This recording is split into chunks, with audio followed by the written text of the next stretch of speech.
ஆதியாகமம் அதிகாரம் 15. இந்த காரியங்கள் நடந்த பின்பு கர்த்தருடைய வார்த்தை ஆபிராமுக்கு தரிசனத்திலே உண்டாகி, அவர், ஆபிராமே, நீ பயப்படாதே, நான் உனக்கு கேடகமும் உனக்கு மகா பெரிய பலனுமாயிருக்கிறேன் என்றார். அதற்கு ஆபிராம், கர்த்தராகிய ஆண்டவரே, அடியேனுக்கு என்ன தருவீர்? நான் பிள்ளை இல்லாமல் இருக்கிறேனே.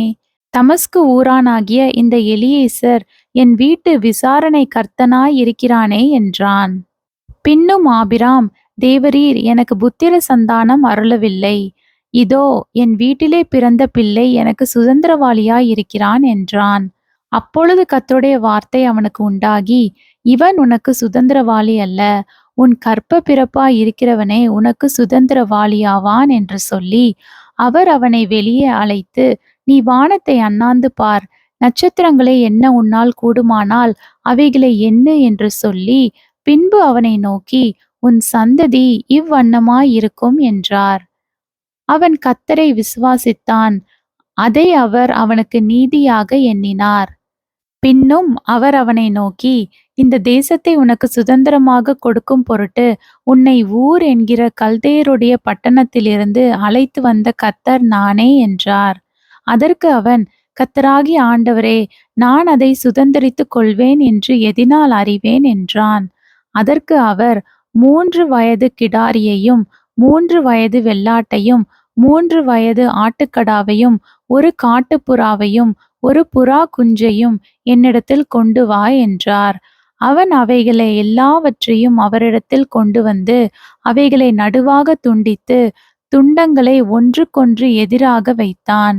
பட்சிகளை அவன் துண்டிக்கவில்லை. பறவைகள் அந்த உடல்களின் மேல் இறங்கின. அவைகளை ஆபிராம் துரத்தினான். சூரியன் அஸ்தமிக்கும் போது ஆபிராமுக்கு அயர்ந்த நித்திரை வந்தது. திகிலும் காரிருளும் அவனை மூடிக்கொண்டது. அப்பொழுது அவர் ஆபிராமை நோக்கி, உன் சந்ததியார் தங்களுடையதாய் அல்லாத அந்நிய தேசத்திலே பரதேசிகளாயிருந்து அத்தேசத்தாரை சேவிப்பார்கள் என்றும் அவர்களால் 400 வருஷம் உபத்திரப்படுவார்கள் என்றும் நீ நிச்சயமாய் அறிய கடவாய். இவர்கள் சேவிக்கும் ஜாதிகளை நான் நியாயம் தீர்ப்பேன். பின்பு மிகுந்த பொருட்களுடனே புறப்பட்டு வருவார்கள். நீ சமாதானத்தோடே உன் பிதாக்களிடத்தில் சேருவாய். நல்ல முதிர் வயதிலே அடக்கம் பண்ணப்படுவாய். 4ஆம் தலைமுறையிலே அவர்கள் இவ்விடத்துக்கு திரும்ப வருவார்கள். ஏனென்றால் எமோரியருடைய அக்கிரமம் இன்னும் நிறைவாகவில்லை என்றார். சூரியன் அஸ்தமித்து காரிருள் உண்டான போது, இதோ புகைகிற சூளையும் அந்த துண்டங்களின் நடுவே கடந்து போகிற அக்கினி ஜுவாலையும் தோன்றின.